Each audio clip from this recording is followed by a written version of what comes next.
Halo sahabat sehat Panti Rapih, jumpa dengan saya Jody Wisnu dalam program podcast Panti Rapih. Podcast ini adalah bagian atau rangkaian dari podcast ulang tahun Panti Rapih yang ke-92 tahun, di mana selama 92 tahun dari lika-liku dan dinamika perjalanan Rumah Sakit Panti Rapih di daerah istimewa Yogyakarta berjalan sedemikian rupa sampai sekarang, dan kami selalu berusaha untuk mengikuti segala macam program pemerintah yang bertujuan untuk memajukan kesehatan masyarakat Indonesia. Dan hari ini kami akan membahas tentang vaksinasi, sekaligus juga untuk membahas beberapa pertanyaan yang sudah ada di tangan saya. Ini dikumpulkan oleh teman-teman yang ada di lapangan bersama dengan narasumber kita, seorang dokter spesialis penyakit dalam yang mungkin buat Anda yang sering ke Rumah Sakit Panti Rapih sudah tidak asing dengan sosok beliau. Beliau adalah Dr. Levina Prima Rosalia. Apa kabar dokter? Sehat? Sehat. Oke. Mohon dapat memperkenalkan diri dulu kepada sahabat sehat Panti Rapih. Silakan dokter. Iya, halo sahabat sehat Panti Rapih. Saya Dr. Levina Prima Rosalia, spesialis penyakit dalam. Sudah lama berkarya di Panti Rapih, cukup lama ya. Jadi sejak dokter umum saya berkarya di Rumah Sakit Panti Rapih kira-kira 12 tahun yang lalu. Kemudian sekolah dan jadi dokter penyakit dalam sekitar 4 tahun. Selain itu, untuk saat ini saya menjadi koordinator dari tim vaksinasi COVID Rumah Sakit Panti Rapih. Baik.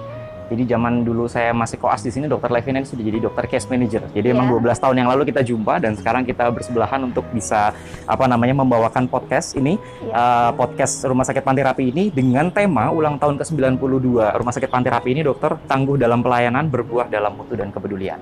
Nah, hari ini kita sudah mendapatkan beberapa banyak catatan dari teman-teman di lapangan, pertanyaan dari teman-teman yang dikumpulkan dari pasien di Rumah Sakit Panti Rapih.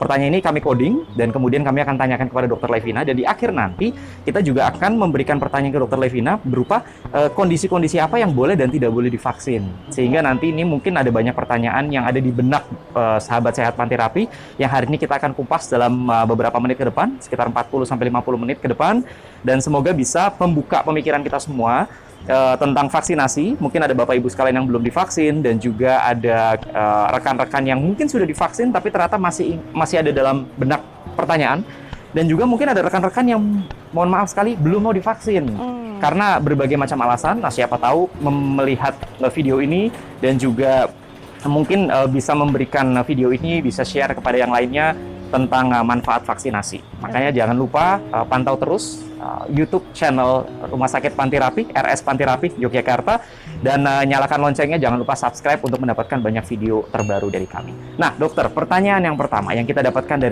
teman-teman di lapangan.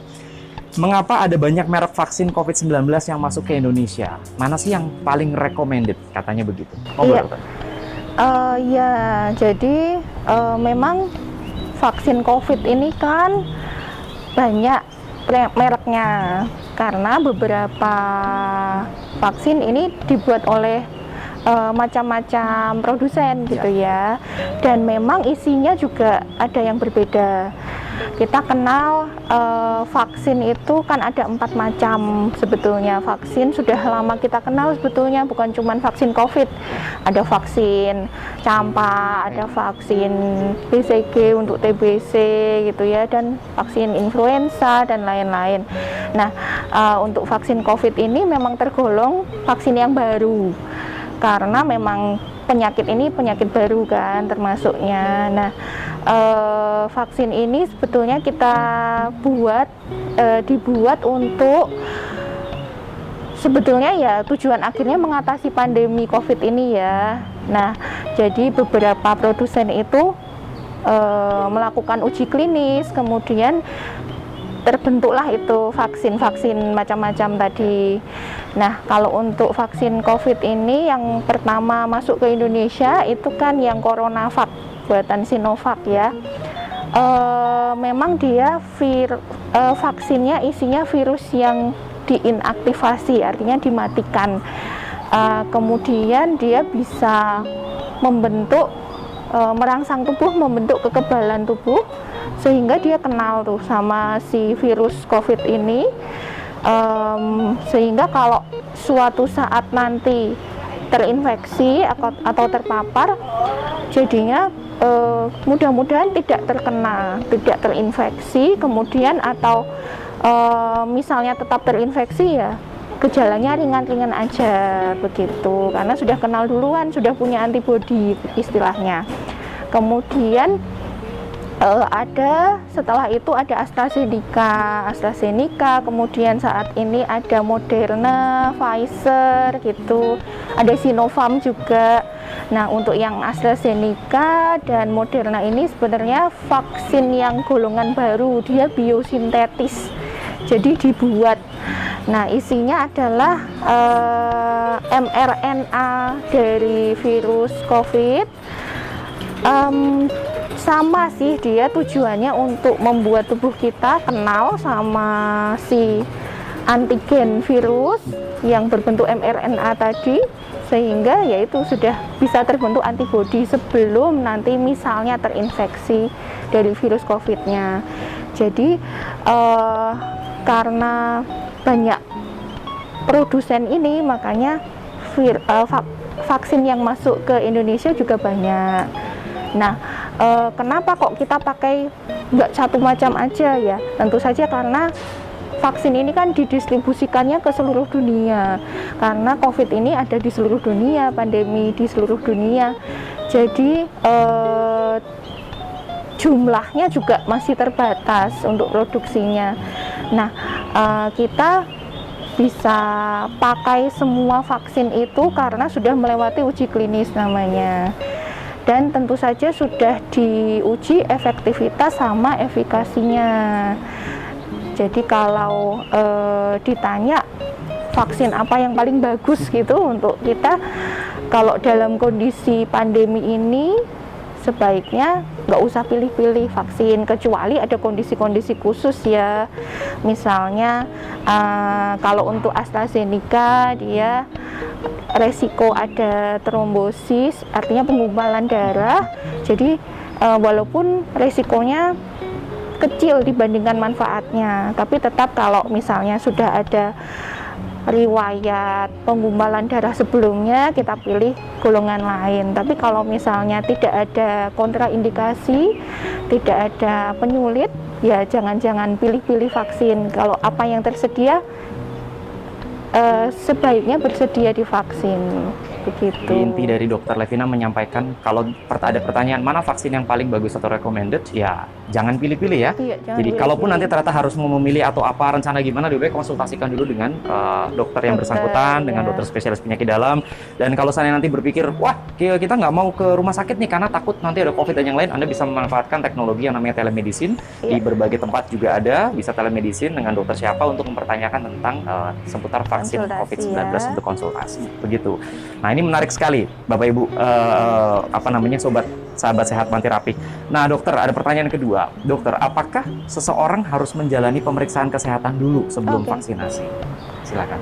Iya, pemeriksaan kesehatan sebetulnya tidak diwajibkan. Jadi untuk vaksin ini memang nanti saat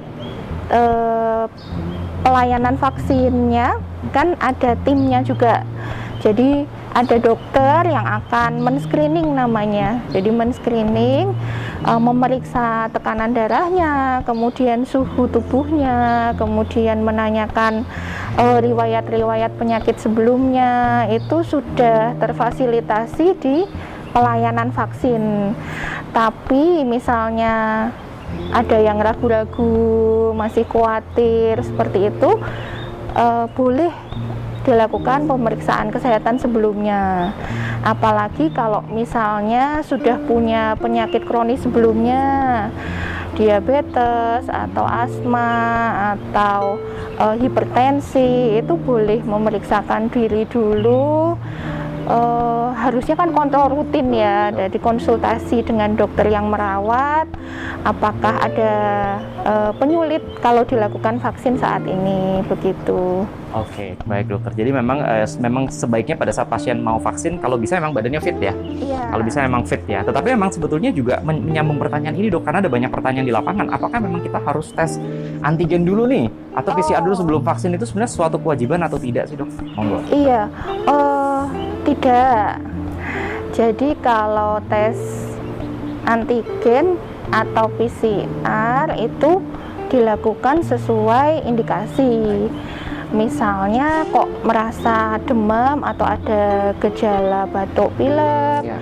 kemudian kita curiga jangan-jangan kena COVID nih, gitu. Tapi sudah waktunya vaksin, nah itu sebaiknya memang ditunda. Kalau memang mau memastikan lagi, memang sebaiknya dilakukan pemeriksaan termasuk swab tadi. Cuman kalau untuk yang maksudnya sehat-sehat aja, badannya sudah fit, tidak perlu antigen atau PCR dulu. Nah, cuman perlu dipahami juga, memang beberapa pemberitaan gitu kan setelah divaksin terus malah kena COVID, apalagi zaman yang beberapa bulan lalu Betul. yang sedang banyak-banyaknya itu kasus COVID-nya, ya perlu dipahami kalau bukan vaksin ini yang menyebabkan terinfeksi, karena vaksin yang diberikan kan isinya virus mati. Dan atau kalau yang tadi mRNA, jadi vaksin yang diberikan itu tidak bisa menyebabkan tubuh terinfeksi gitu. Nah, hati-hati saat vaksinasi. Jadi kadang-kadang malah misalnya tidak hati-hati, prokesnya kurang ketat saat melakukan pendaftaran atau mengantri untuk vaksin, itu malah risiko terpapar virus COVID gitu kan. Jadi protokol kesehatan jangan dilonggarkan saat mengantri vaksinasi gitu. Setelah itu juga kadang-kadang kan ada yang sudah divaksin nih, berarti kan sudah kebal pikirnya gitu. Nah, terus protokol kesehatannya jadi longgar. Nah, itu juga tidak boleh. Oke, baik sahabat Sehat Pan Terapi, ini penjelasan Dokter Levina itu menjawab beberapa pertanyaan yang ada di sini sebetulnya. Tapi memang menarik. Jadi memang sebetulnya dokter, kita masih harus sadar, masyarakat juga masih sadar bahwa memang vaksinasi itu kan bukan berarti setelah divaksin kita jadi jumowo ya. Setelah divaksin kemudian jadi langsung mumpung sudah vaksin jalan-jalan aja tanpa prokes gitu kan. Itu justru yang jadi bahaya kan dokter. Apalagi sekarang ini banyak sekali syarat atau syarat penerbangan, syarat apapun itu syaratnya sudah divaksin. Jadi mereka merasa dengan sudah divaksin kita sudah bebas jalan-jalan, buka masker, sambil makan, sambil ngerumpi, padahal COVID-nya belum selesai ya. Jadi itu bisa kemungkinan untuk menyebarkan kepada orang lain. Gitu ya dokter ya. Oke. Nah dok, ada pertanyaan. Apakah vaksin COVID-19 bisa diberikan bersama dengan jenis vaksin-vaksin yang lain? Oh ya. Sebetulnya karena vaksin ini masih tergolong baru, kalau dari pemerintah, dari Kemenkes masih minta ada jeda. Jadi kalau yang masih kita lakukan itu 28 hari atau 1 bulan gampangannya gitu kan. 1 bulan untuk pemberian vaksin yang lain. Walaupun secara medis mungkin untuk pemberian vaksin yang mati, istilahnya kan bukan vaksin hidup ya, itu bisa diberikan bersamaan gitu. Cuman kita masih hati-hati karena ini vaksinnya vaksin baru, takutnya nanti ada reaksi antara vaksin yang satu dengan yang vaksin COVID ini, itu masih kita berikan jeda 1 bulan sebaiknya. Cuman kalau misalnya kondisinya sudah terlanjur gitu, terlanjur vaksin yang lain, kemudian perlu booster, vaksin ulangan, tapi kok berbarengan sama sama vaksin COVID ini, boleh konsultasi dulu dengan dokter gitu. Kemudian kalau dari CDC itu yang di Amerika, kalau saat ini rekomendasinya bisa jedanya 14 hari. Iya, antara vaksin COVID dengan yang lain. Oke, baik. Jadi memang sebetulnya meskipun secara medis itu dipersilahkan, tetapi memang kita standar selalu mencari yang aman. Karena memang untuk kasus COVID ini penyakit yang memang sangat baru ya dokter ya. Iya. Ini baru ulang tahun istilahnya hampir kedua. Ya? Sebentar lagi hampir kedua. Sementara untuk banyak sekali penyakit yang berjalan dulu, istilahnya demam berdarah dan yang lain, kasus diare itu membutuhkan lebih dari 10 tahun untuk bisa dipetakan ya zaman Iya. dulu. Nah, COVID ini kita berjalan bersama-sama atau penyakit yang memang sedang kita teliti bersama. Tidak ada tidak ada negara yang istilahnya lebih superior dalam hal kita lebih tahu dari segala-galanya, tidak. Bahkan negara yang mengatakan bahwa kita sudah ready dengan ini pun di ke depan mereka tetap mendapatkan sesuatu yang harus diteliti. Jadi memang itu membuat apa yang dilakukan oleh pemerintah Indonesia memang sudah sangat baik dan kita memang berjalan bersama-sama atau berjalan linear dengan kebijakan-kebijakan yang ada di pemerintah saat ini. Salah satunya adalah dengan pembuatan vaksinasi dan juga untuk podcast hari ini tentang kupas tuntas vaksinasi gitu dokter. Oke. Nah, dokter, setelah meninggalkan lokasi vaksinasi ini kan ada yang namanya kejadian ikutan pasca imunisasi ya, istilahnya. Ada yang namanya KIPI. Nah, kalau habis ninggalin lokasi vaksinasi, apa yang harus dilakukan kalau tubuh saya mengalami reaksi atau efek samping dan sebagainya sesudah vaksin? Jadi itu tadi namanya KIPI ya, kita sebutnya kejadian ikutan pasca imunisasi. KIPI ini sudah dikenal dari dulu juga karena memang bisa terjadi setelah vaksinasi. Nah, untuk KIPI vaksin COVID sendiri juga berbeda-beda tergantung dari merek vaksinnya sebetulnya. Kalau dari pengalaman sih untuk yang Sinovac, Sinopharm itu KIPI-nya lebih ringan. Frekuensi terjadinya juga lebih sedikit daripada yang golongan AstraZeneca atau Moderna begitu ya. Cuman memang semuanya aman.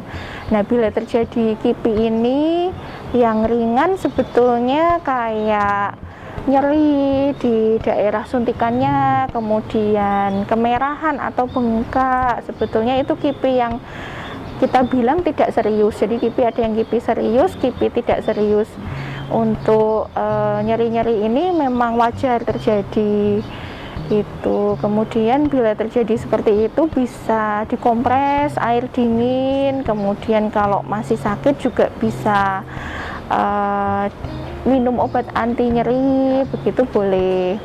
Kemudian kalau KIPI yang lain seperti demam itu juga banyak terjadi. Nah, biasanya sih hanya 1-3 hari ya, maksimal seminggu sih dari vaksinnya. Banyak minum air putih, istirahat dulu, kemudian minum paracetamol untuk meredakan panasnya, sama jangan lupa pakaiannya yang longgar gitu. Nah, kalau terjadi KIPI yang lebih serius, misalnya sampai sesak napas atau biduran, reaksi alergi, pentol-pentol di kulit, kemudian ada yang sampai muntah-muntah, tidak bisa minum, tidak bisa makan, itu kan resiko dehidrasi. Nah, segera mencari pertolongan. Di kartu vaksin yang diberikan seharusnya ada kontaknya, nomor kontak bisa dihubungi untuk menyampaikan apa yang dialami. Bila tidak sempat lagi gitu, langsung ke vaskes yang terdekat. Jadi rumah sakit boleh, IGD, puskesmas juga boleh gitu untuk konsultasi dengan dan diperiksa dengan dokter. Nah, KIPI ini juga dicatat, jadi dicatat dan dilaporkan ke pusat untuk kita surveillance namanya ya. Jadi semua KIPI yang terjadi kita catat, kemudian untuk pertimbangan apakah masih bisa digunakan, apakah berbahaya. Kemudian bila terjadi KIPI yang serius juga biasanya diinvestigasi dengan nomor batch yang sama. Nanti sempat ditarik juga kan yang AstraZeneca kemarin, tapi tidak terbukti gitu. Nah, itu penting juga untuk dilaporkan untuk kepentingan bersama gitu. Kemudian juga bila terjadi KIPI yang serius, misalnya alergi yang berat gitu. Nah, ini pada vaksin pertama. Nah, nanti berpengaruh juga pada vaksin yang kedua. Apakah masih bisa diberikan atau harus ganti merek yang lain, itu boleh konsultasi dengan dokter. Baik, ya. Jadi memang kejadian ikutan pasca imunisasi itu sudah terjadi lama ya, bukan suatu yang baru ya. Dengan vaksin yang dulu juga bisa terjadi. Bahkan saya dulu waktu zaman masih mahasiswa divaksin hepatitis saja bisa demam gitu kan. Jadi istilahnya bukan berarti dengan adanya nanti takutnya kipi kemudian malah jadi kita tidak mau vaksin, jangan ya. Jadi bagaimanapun kita juga tetap akan mendampingi, terutama mereka-mereka yang habis divaksin. Mau tanya A sampai Z, kita juga tetap membuka hotline untuk telekonsultasi juga gitu. Jadi jangan takut untuk divaksin dan mari segera vaksin. Oke, dokter, ada pertanyaan dok. Ini menarik karena sering banyak pertanyaan dan ini sering juga terjadi di masyarakat. Dok, saya sudah lengkap vaksinasi, sudah divaksin yang kedua, tetapi masih bisa kena COVID. Kenapa bisa begitu dok? Nah, silakan dokter. Tadi sudah disinggung sedikit. Ya, betul. Jadi vaksinasi itu kan sebetulnya usaha. Nomor satu, dia usaha untuk membentuk kekebalan tubuh di dalam tubuh masing-masing orang yang divaksin. Pembentukan kekebalan tubuh ini, imunitas kita sebutnya ya, itu untuk masing-masing orang berbeda. Jadi belum tentu dokter divaksin yang sama dengan saya nanti kekebalan tubuhnya sama. Tidak bisa begitu gitu. Jadi banyak faktor yang mempengaruhi apakah setelah divaksin itu kekebalan tubuhnya terbentuk secara maksimal. Nah, beberapa memang mungkin misalnya pada orang tua atau misalnya pada penderita penyakit kronis yang kekebalan tubuhnya sudah tidak terlalu baik gitu, dia tidak bisa menghasilkan antibodi yang cukup setelah divaksin gitu. Nah, karena hal inilah maka ya setelah divaksin tetap bisa kena COVID, apalagi bila terpapar melupakan protokol, tidak pakai masker atau makan bersama tadi itu. Nah, ini yang perlu diingat. Jadi setelah vaksin bukan berarti kebal gitu. Kita masih meneliti juga kadar antibodi berapa sih yang bisa melindungi, itu juga sampai saat ini masih diteliti. Jadi belum bisa kita anggap setelah divaksin aman gitu. Baik, seperti tadi sudah disampaikan sahabat sehat Panterapi bahwa vaksin ini kan memang melindungi kita dan memang kasus COVID-19 dan juga vaksinasi untuk COVID-19 sesuatu yang masih berjalan ke depan, berjalan perspektif. Jadi belum ada satu ketok palu ya. Ini yang the best, ini adalah terapi, bahkan terapinya pun sampai sekarang masih diteliti ya dokter ya untuk COVID-19. Jadi vaksinasi adalah salah satu cara kita, upaya dari kita semua warga negara Indonesia pada khususnya untuk betul-betul bisa membantu pemerintah dalam hal upaya memutus rantai penularan COVID-19. Nah, dokter, pertanyaan berikutnya, apakah orang yang sudah pernah terkonfirmasi COVID-19, yang sudah pernah COVID, boleh diberikan vaksin COVID-19? Kapan waktu yang ideal? Iya, jadi memang orang yang sudah terkena COVID, dia kan seharusnya sudah terbentuk kekebalan alamiah. Cuman kekebalan alamiah ini berapa banyaknya, kemudian bertahan berapa lama, itu masih berbeda-beda antara tiap orang. Apalagi dibandingkan kalau orang yang tanpa gejala dibandingkan orang yang gejalanya berat, tentu berbeda jumlah antibodi serta pertahanannya. Nah, untuk itu tetap perlu divaksin walaupun penyintas COVID gitu kan. Cuman memang kita berikan jeda karena menurut penelitian itu kan bertahan antibodi yang terbentuk, antibodi alamiah bertahan kira-kira minimal 3 bulan. Jadi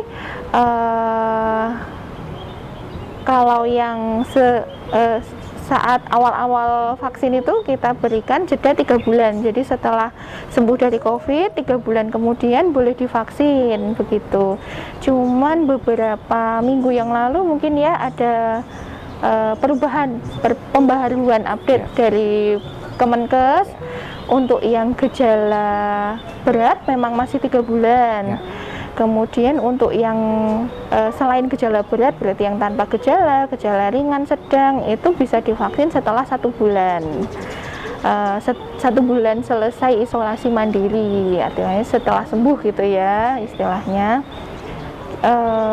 Oke, jenis vaksinnya juga semua bisa, kemudian mengikuti apa yang ada di Vaskes.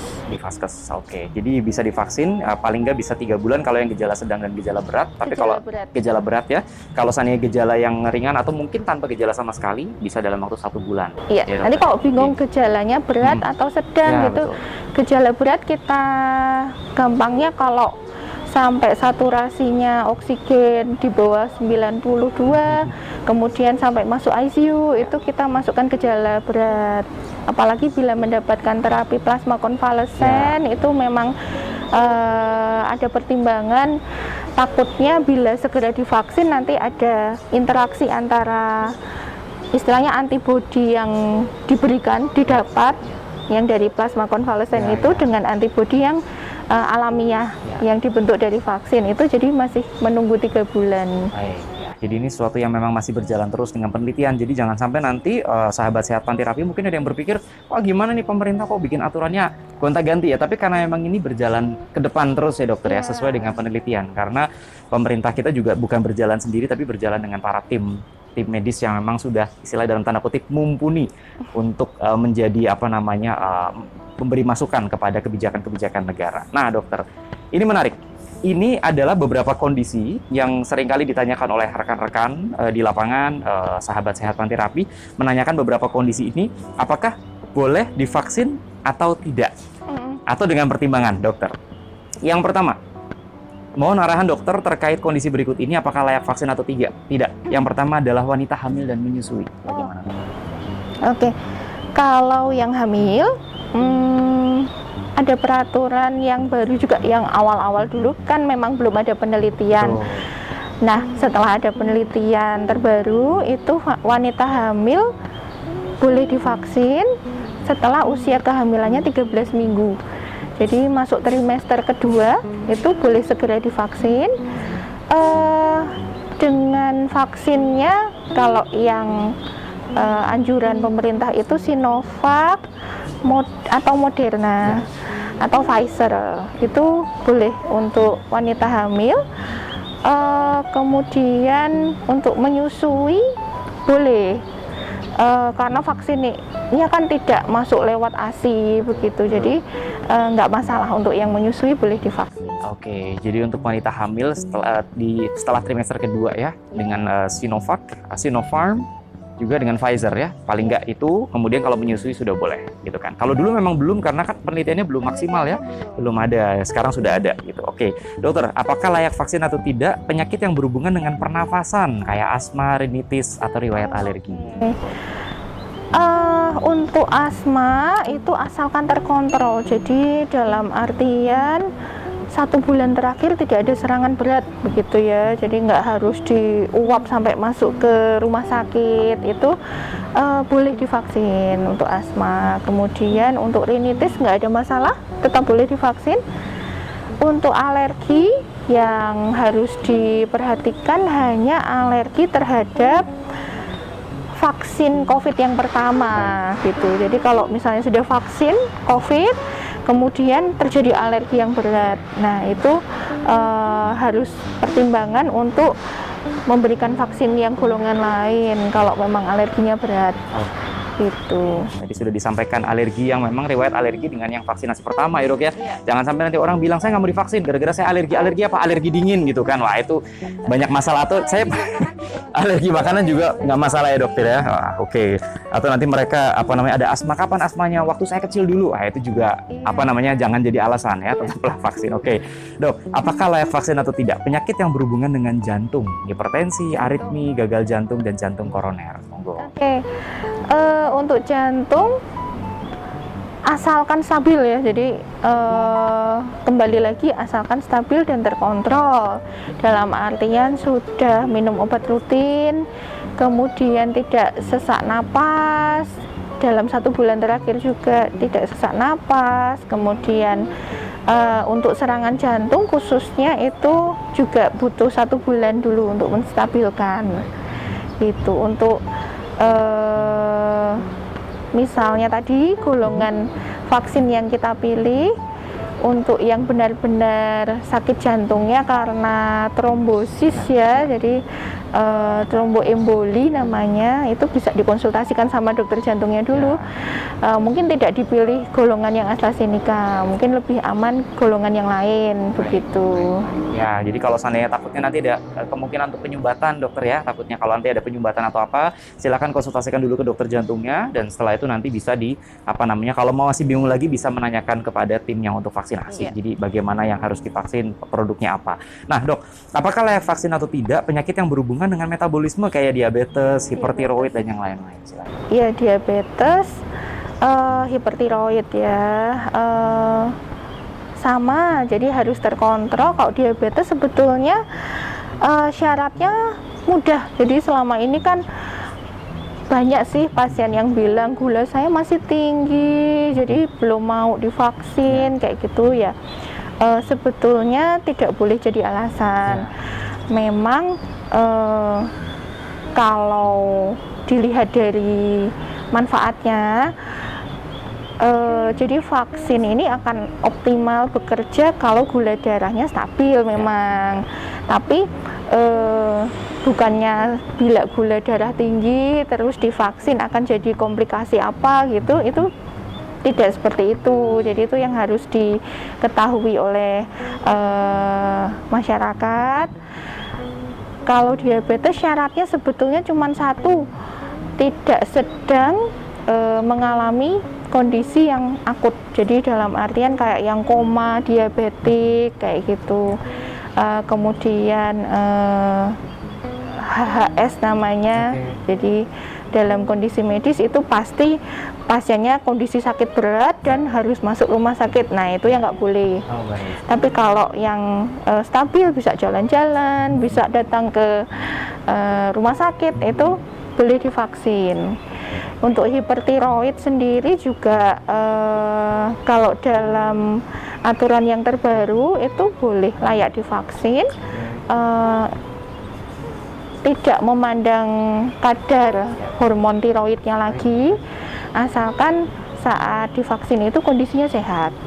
Gitu, masih minum obat. Masih minum obat gitu ya. Oke. Jadi dalam keadaan yang stabil dokter ya. Dan stabil sebetulnya kalau kasus gula, karena banyak orang jalan datang mau tanya-tanya vaksin, aduh saya ada gula, saya takut dan sebagainya gitu kan. Kalau sampai kejadian kita ketemu begitu, kita tangkap langsung kita bawa tempat vaksin. Alasannya kejadian. Oke. Jadi memang nggak boleh takut ya dok, kecuali memang statusnya adalah dirawat di rumah sakit karena kasus gulanya dan memang kasus kondisinya tidak baik ya. Memang sebaiknya kita tunda dulu biar kita perbaikan dulu kondisi fisiknya. Tapi kalau memang ya pasien rawat jalan boleh. Wajib malah ya. Wajib malah ya. Jadi kalau ada pasien yang bilang dokter gula saya tuh masih tinggi, masa boleh divaksin? Oh wajib Bu, saya wajib jawab. betul. Karena memang kalau terkena COVID, kalau yang dengan diabetes kan resiko menjadi beratnya lebih tinggi daripada yang nggak diabetes. Jadi ya wajib untuk mendapatkan vaksin. Betul ya, karena dengan kasus dengan kena COVID kemudian mereka ada komorbid yang ini cukup berat, dia bisa terjadi hiperglikemi, bisa melonjak, gulanya jadi tinggi dan bisa jadi masalah di kemudian hari ya dok ya. Kalau seandainya belum vaksin kasus yang diabetes. Oke, dok, ini yang terakhir nih, apakah layak vaksin atau tidak untuk penyakit autoimun, kanker dan pasien stroke? Oke. Autoimun seperti lupus gitu ya. Betul. Saat ini boleh. Jadi asalkan sudah minum obat yang rutin. Kalau bisa memang dosis obat-obatannya kan, memang obat-obatan autoimun itu kan melemahkan respon kekebalan tubuh. Nah, kalau bisa dengan dosis yang sudah kecil gitu kan. Cuman juga memang boleh konsultasi dulu, terutama kalau autoimun, konsultasi dulu dengan dokter yang merawat untuk kelayakan vaksinnya. Kalau untuk kanker sama, jadi kasusnya itu obat-obatan kemoterapi itu kan melemahkan kekebalan tubuh.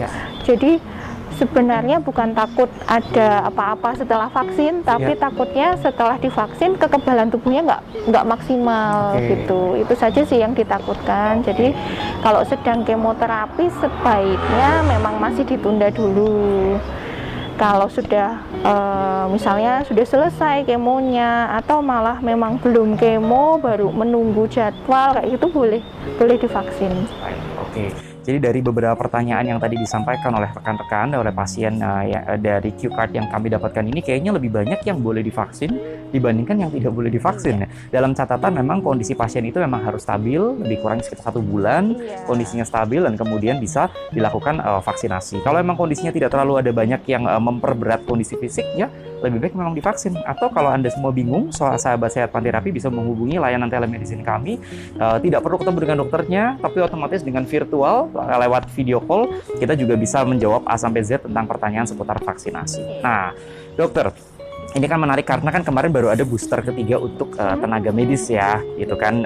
Terus ada juga peraturan pemerintah kalau seandainya memang masyarakat itu sulit mendapatkan vaksin yang misalnya kayak Sinovac, yang lain-lain, maka pemerintah memfasilitasi vaksin pertama dengan Moderna. Tapi pertanyaannya dokter, apakah nanti ke depannya akan ada booster ketiga untuk masyarakat umum yang non medis? Silakan. Untuk vaksin ketiga ya berarti. Betul.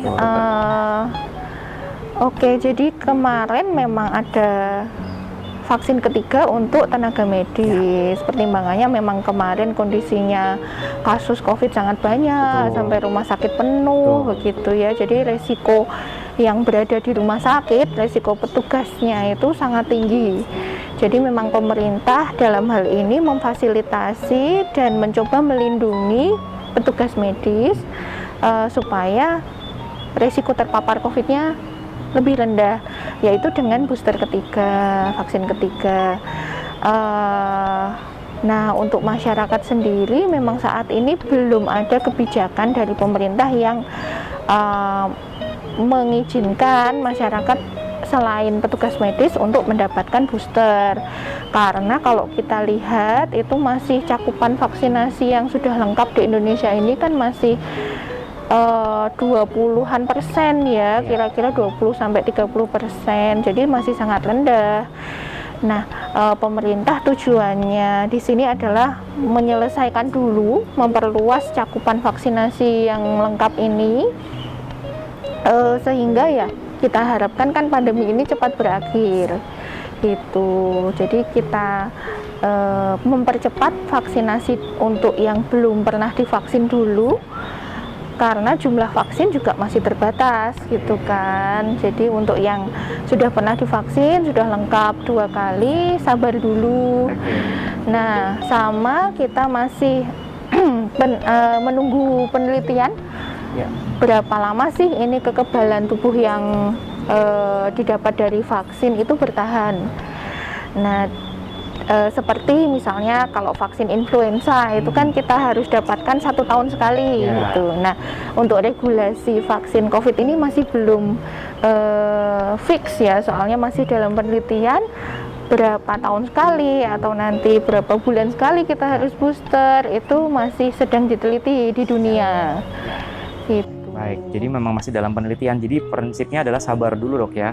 Karena biar mereka dulu yang memang mungkin belum dapat vaksin, divaksin dulu untuk yang pertama kalinya. Karena kalau kita bilang herd immunity akan tercapai untuk 70% masyarakat divaksin, kita baru di bawah di bawah dari istilahnya belum ada separuhnya, yang istilahnya dalam kondisi kita memang semua sama-sama berjuang supaya istilahnya vaksinasi dulu, dan setelah itu supaya nanti bisa memutus rantai penyebaran COVID-19 itu. Nah dokter, dokter ada pertanyaan, apakah benar dok, vaksinasi COVID-19 merupakan langkah terbaik untuk menghentikan pandemi COVID-19?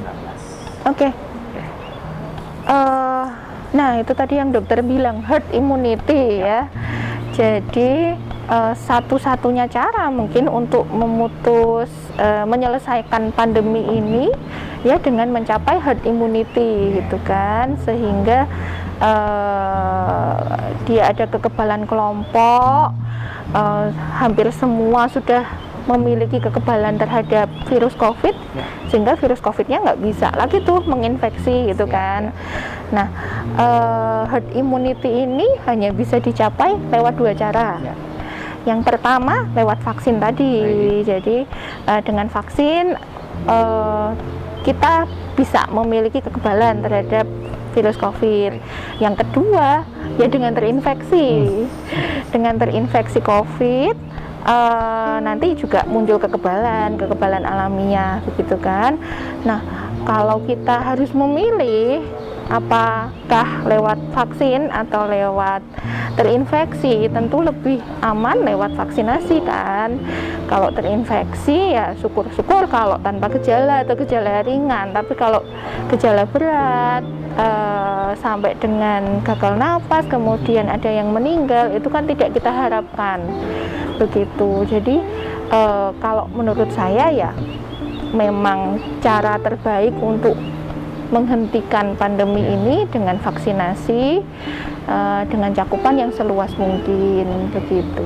Baik, ya dengan vaksinasi dan setelah vaksinasi juga tetap mempertahankan protokol kesehatan supaya kita tetap bisa terjaga. Seperti hari ini kita podcast pagi ini juga memperhatikan protokol kesehatan, suatu tempat yang terbuka di taman asrinya Rumah Sakit Panti Rapih nih. Jadi memang sahabat sehat Panti Rapih, kita harapkan memang daripada kita terinfeksi COVID-19 ya memang lebih baik untuk mencapai herd immunity itu kita bantu pemerintah dengan cara memang kita divaksin.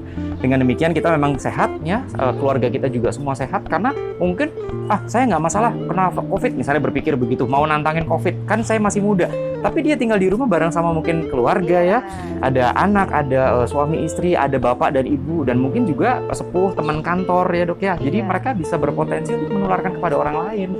Masalahnya orang suka bilang saya mau melawan COVID-19, yang dilawan itu suasana pandemi. Kalau COVID-nya dilawan obatnya belum ada ya dok ya. Jadi kita mau maju perang, tapi kita belum punya amunisi nih. Kita cuma siap dengan tameng-tameng perisai, vaksinasi, tapi amunisinya belum siap untuk istilahnya dalam tanda kutip membunuh virus COVID. Ya kita jangan melawan dengan cara nantangin COVID gitu ya. Jadi sahabat sehat Panti Rapih yang mengikuti podcast ini dari awal sampai akhir, sebelum kita masuk ke pertanyaan yang terakhir, kita memang menghimbau semuanya untuk sama-sama vaksinasi dan juga untuk membantu pemerintah dalam hal mematuhi protokol kesehatan. Mau jalan-jalan, sudah dikasih kesempatan pemerintah untuk pelonggaran, sudah dikasih kesempatan juga untuk melakukan berbagai macam usaha ya. Jadi sekarang usaha sudah bisa bangkit lagi, perekonomian juga diharapkan naik, tapi tetap dengan protokol kesehatan karena kalau nanti bukan tidak mungkin bisa terjadi gelombang berikutnya amit-amit ya, karena memang merasa bahwa sudah rapi, sudah oke, kita mau jalan-jalan, harga tes antigen sudah turun, harga PCR sudah turun, mari kita jalan-jalan. Dan begitu kumpul dengan teman-teman lepas masker, maka kalau dilakukan 1 sama 2 orang, 3 orang ya, tapi kalau dilakukan hampir sebagian besar masyarakat yang mau jalan-jalan, otomatis nanti kita takutkan terjadi hal yang tidak diinginkan kemudian hari. Nanti bisnisnya macet lagi, gitu kan? Jadi susah. PPKM lagi. Nah, ini kalau PPKM lagi terus waduh kasihan ya kita semua deh. Nggak cuma tenaga medis dok ya, tapi masyarakat yang usaha juga terhalang jadi. Nah, dokter nih. Ini pertanyaan terakhir dari podcast Panti Rapih, di mana podcast ini adalah untuk menyambut ulang tahun Panti Rapih, Rumah Sakit Panti Rapih yang jatuh pada tanggal 14 September 2021. Ini juga persembahan kasih dari kami, perjalanan 92 tahun Rumah Sakit Panti Rapih yang akan bertanya kepada Dr. Levina, bagaimana dok prosedur untuk mendaftar vaksin COVID-19 di Rumah Sakit Panti Rapih? Iya, jadi kita sudah melayani vaksinasi COVID untuk masyarakat. Itu program pemerintah ya, jadi gratis kalau ada yang nanya, tidak berbayar. Sudah sejak awal tahun ini, masih berlangsung sampai sekarang. Cuman memang vaksin apa yang diberikan itu kita mengikuti yang disediakan oleh Dinas Kesehatan begitu. Nah, kita rutin menginformasikan kepada sahabat sehat Panti Rapih lewat medsos, jadi lewat Instagram bisa, lewat Facebook juga ada, itu bisa dilihat di sana secara berkala kita update. Ini ada saat ini sedang melayani vaksin, saat ini sedang Moderna ya, dosis 1 Moderna, dosis 2 sesuai dengan dosis pertama yang diberikan itu masih kita layani. Cara mendaftarnya nanti bisa dilihat di medsos kita atau di bawah ini. Oke. Kemudian Ada nomor teleponnya nanti ya, nomor kontaknya ya, bisa untuk mendaftar. Syaratnya memang itu tadi tergantung vaksin yang tersedia. Jadi kalau untuk usia 12 tahun sampai 17 tahun masih kita pakainya harus Sinovac kan. Kemudian yang terkait dengan wanita hamil juga menyesuaikan vaksin yang tersedia, apakah tersedia vaksin yang diizinkan gitu. Cuman untuk yang lain-lain bisa mengikuti ketersediaan vaksin itu sebagian besar bisa sih, harusnya bisa kita layani. Untuk pendaftarannya bisa menghubungi nomor pendaftaran kami.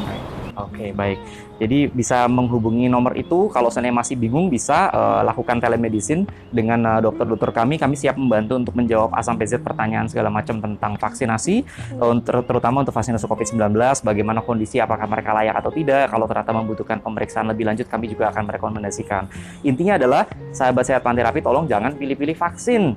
Ya, datang ke rumah sakit Panterapi, kemudian saya mau vaksin yang ini. Waduh, jangan karena jangan ini takut nanti kalau ngantri vaksin kita nanti malah terpapar gitu. Jangan khawatir. Betul. Kita sudah bagi, jadi kita sesuaikan dengan ruangannya yang tersedia. Kemudian kita bagi-bagi berapa sesi itu kan. Jadi nanti datang sesuai jadwal yang sudah kita tentukan, akan kita berikan notifikasi juga lewat WhatsApp gitu. Jadi kita benar-benar menjaga protokol kesehatan juga saat melakukan vaksinasi itu. Baik, dokter. Jadi istilahnya memang dan tadi dokter juga sudah sempat menyampaikan bahwa memang vaksinasi kita tuh vaksinnya didapatkan dari dinas kesehatan ya. Jadi bukan berarti rumah sakit Panterapi menyimpan vaksin jenis ini tidak. Karena memang itu sudah melalui prosedur yang memang sudah ditetapkan dan sudah dijelaskan juga segala macam prosedur, langkah-langkahnya dan apa yang boleh dan tidak boleh divaksin dan berbagai macam mungkin yang menjadi pertanyaan atau mungkin yang ada hoax berita di pasaran dan yang lain-lain tentang vaksinasi ini tadi juga kita sudah berusaha untuk mengklarifikasi dengan Dr. Levina, seorang dokter spesialis penyakit dalam dan juga ketua tim vaksinasi di Rumah Sakit Panterapi Yogyakarta. Dokter, secara keseluruhan pertanyaan sudah selesai. Mungkin dokter ada pesan yang mau disampaikan kepada sahabat sehat Panterapi terkait dengan vaksinasi. Silakan. Iya,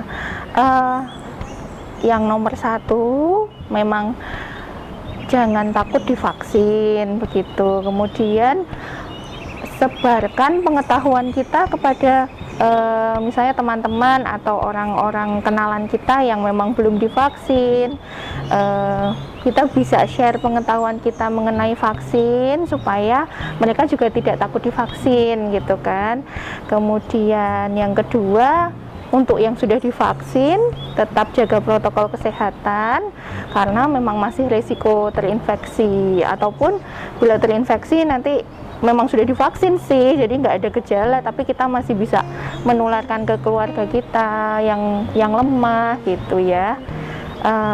Gitu aja. Baik, terima kasih dokter. Ya memang kita betul-betul berusaha untuk bisa sama-sama memutus rantai penularan COVID-19 dengan cara vaksinasi, tetap menjaga protokol kesehatan ya, terapkan 5M dan juga linear dengan segala macam program pemerintah Republik Indonesia menjalankan. Karena bagaimanapun bukan saat yang tepat untuk mempercayai hoax ya atau berita-berita yang masih simpang siur, tapi memang caranya kita mencari kebenaran lewat memang tempat yang cukup eligible seperti rumah sakit atau fakultas kedokteran dan segala macam yang bisa mengarahkan kita untuk mendapatkan kesehatan yang lebih baik lagi begitu. Nah, sahabat sehat Panterapi, kami juga mau mengucapkan terima kasih atas dukungan dari sahabat sehat Panterapi yang sudah membantu kami memberikan postingan-postingan, karena kita baru aja ulang tahun ke-92 kemarin kan dokter. Ini kemarin baru ada banyak sekali postingan dan yang mengikuti seperti TikTok, podcast dan yang lain-lain yang diselenggarakan oleh Rumah Sakit Panterapi.